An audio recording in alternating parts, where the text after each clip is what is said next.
Mtazamaji wa Baumedia Channel, ni Official Rose D on the microphone, na nitakuhabarisha habari ambako waliojihusisha na kuchochea maandamano Sabasaba wachukuliwa hatua hii kali na jeshi la polisi. Hatua gani zimeweza kuchukuliwa? Basi karibu sana tuangazie taarifa hii kwa kina.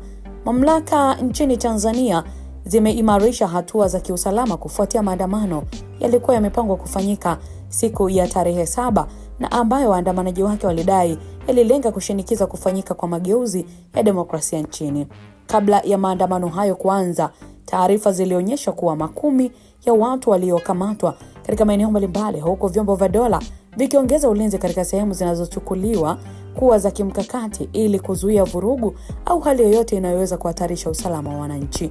Jeshi la polisi Tanzania lilitangaza mapema kuwa halitaruhusu maandamano yote ambayo hayajakidhi matakwa ya kisheria. Kupitia taarifa zake, jeshi hilo lilitoa onyo kwa wananchi na makundi yaliyokuwa yakipanga kushiriki maandamano hayo, likisisitiza kuwa mtu yeyote atakayekiuka sheria atachukuliwa hatua kwa mujibu wa sheria za nchi. Polisi pia walieleza kuwa jukumu lao ni kuhakikisha usalama wa watu na mali zao unalindwa wakati wote.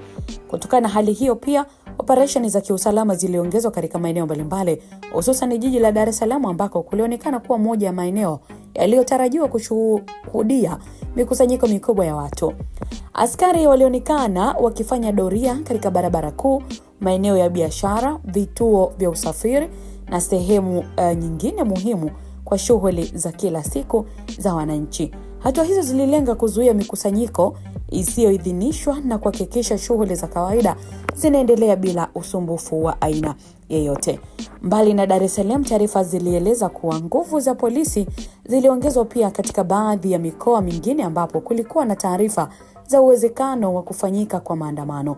Mamlaka ziliendelea kufuatilia hali kwa ukaribu, huku zikiwataka wananchi kuendelea na shughuli zao kwa utulivu na kutoshiriki vitendo vinavyoweza kuvunja amani.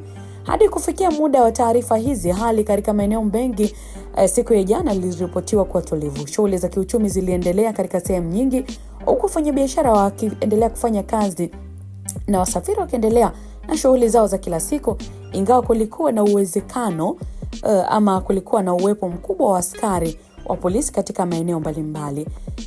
Hakukuwa na taarifa rasmi za matukio makubwa ya vurugu katika maeneo mengi yaliyokuwa yakifuatiliwa. Kwa upande mwingine, mjadala kuhusu maandamano umeendelea kushika kasi katika mitandao ya kijamii ambapo baadhi ya wananchi wamekuwa wakitoa maoni yao kuhusu umuhimu wa kulinda amani pamoja na haki za wananchi za kutoa maoni yao kwa mujibu wa sheria. Wengine wameeleza kuwa ni muhimu masuala ya kisiasa na jamii yakatatuliwa kupitia mazungumzo na njia za kisheria ili kuepusha migogoro inayoweza kuathiri utulivu wa taifa.